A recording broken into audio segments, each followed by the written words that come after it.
a partir de la llegada de las personas blancas, empezaron primero a esclavizar a las personas africanas, porque el contacto llegó a partir de ese momento. ¿Cómo llegó el contacto? ¿Cuáles son los primeros realmente Los grandes? portugueses. Los portugueses fueron los primeros en llegar a esas costas africanas, porque primero, antes de lo que conocemos como la trata transatlántica, hubo una trata árabo-musulmana, cuando los árabes también pues esclavizaban a las personas negras, pero después fue esa trata transatlántica, que estamos hablando de que durante ese momento estamos hablando de cerca de 12 millones de personas que fueron desarraigadas de sus tierras para llevarlas a las Américas, hacerles trabajar, porque en aquel momento pues los indios no servían, como leí en un libro que se llama Imperiofobia, que no servían y había necesidad de llevar a las personas negras, necesitaban en unas condiciones pues evidentemente pues de las que pues el horror. En esos barcos hacinados, ¿no? Como si fuera ganado, ¿no? Efectivamente, como si fueran ganados. Y eso duró 400 años. Ese fue el primer contacto. Pero después de esto, llegó un momento en el que ya no se llevaba, sino que se colonizaba ahí, se sometía ahí, se ocupaba ahí, durante la época de la colonización. Hablamos del inicio de la colonización, El inicio ¿no? de la colonización. Primero, el inicio de lo que es el capitalismo, porque no se puede entender el capitalismo sin entender la esclavitud. El capitalismo coge su nacimiento, o uno de sus nacimientos es el proceso de la esclavitud. Entonces, después del capitalismo, bueno, el capitalismo sigue durante la revolución industrial. Dicen, ojo, necesitamos materias primas. ¿Qué tenemos que hacer? Pues ir hacia África.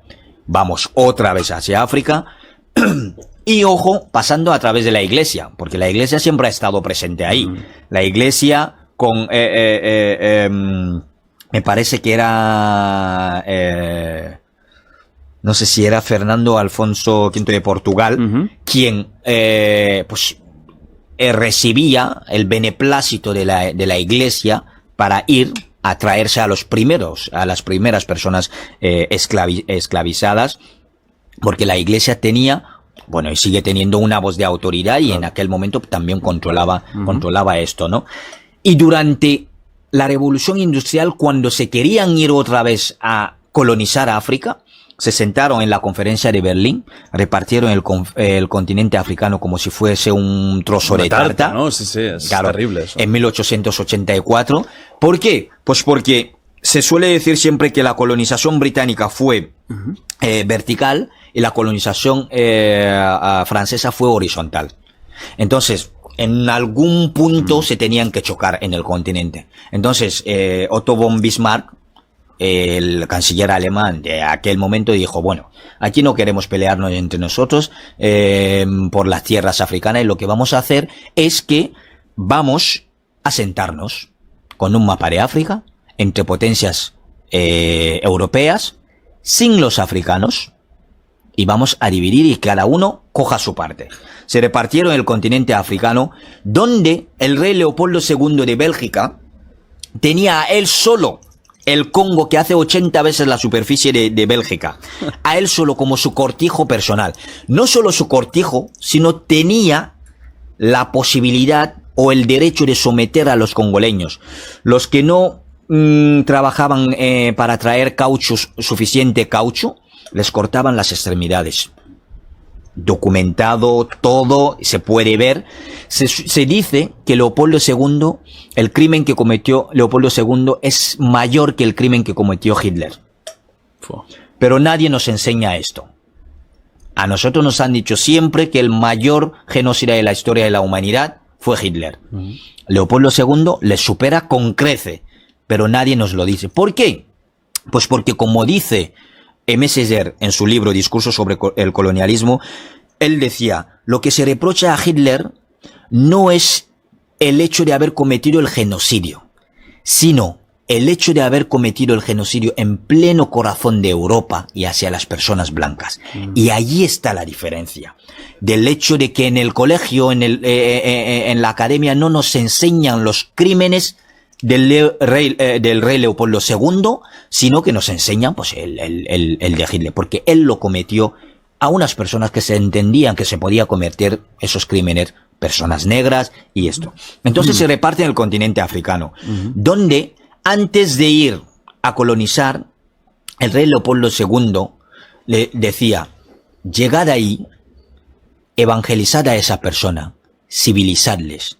Una misión divina de civilizar a la gente, y así fue como llegaron y se repartieron el continente africano.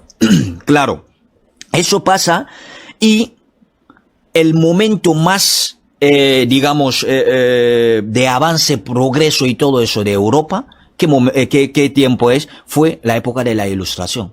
A cualquier persona que habla, la Ilustración, las libertades y no sé qué, no sé cuánto, la Revolución Francesa y tal.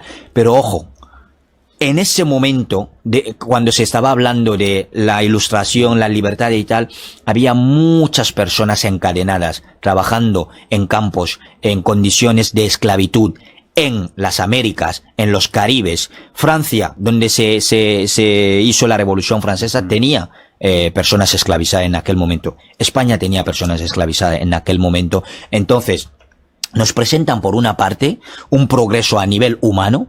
Por eso digo que cuando decimos seres humanos, igual tenemos que poner seres blancos. Muchas veces, ¿no? Porque todo lo que respeta a las personas blancas en ese sentido es lo que se considera más o menos como seres humanos. Pues la Ilustración nos demostró, pues autores de la Ilustración, por ejemplo, como Víctor Hugo, que tienen unas perlas de declaración, como por ejemplo, cómo Dios ha podido poner alma en un cuerpo tan feo, refiriéndose a los negros, y diciendo, es que los blancos tenemos una misión divina de ir a civilizar a los bárbaros, de ir. El africano no ha empezado a existir, o empieza a existir a partir del momento en el que el hombre blanco pone su mano encima de él, o el hombre blanco pone sus ojos. Esa afirmación, autores de la Ilustración, y ojo, son referentes para mucha gente en Europa, muchos intelectuales en Europa. Cuando hablamos a nivel de intelectual, yo mismo me he leído a los autores de la Ilustración, y estando en Camerún, como referentes. Y a día de hoy, pues cuando ves lo que hablan, lo que comentan, muy bestia. Efectivamente te das cuenta de que, ojo, hay que tomarlo con mucho cuidado. Y luego hoy en día escuchamos que necesitamos una revolución, una nueva revolución, la revolución digital. Claro, se necesita aire limpio, lucha contra el cambio climático, y ahí es donde digo, ojo, mientras la lucha contra el cambio climático no tenga un toque o no tenga una visión decolonial, estaríamos volviendo a repetir lo mismo. Porque ¿qué estaríamos diciendo? Que Europa necesita aire limpio. Europa necesita coches eléctricos. Hay que decirle a ese niño de 9 años en el Congo que pique cobalto y litio. Efectivamente.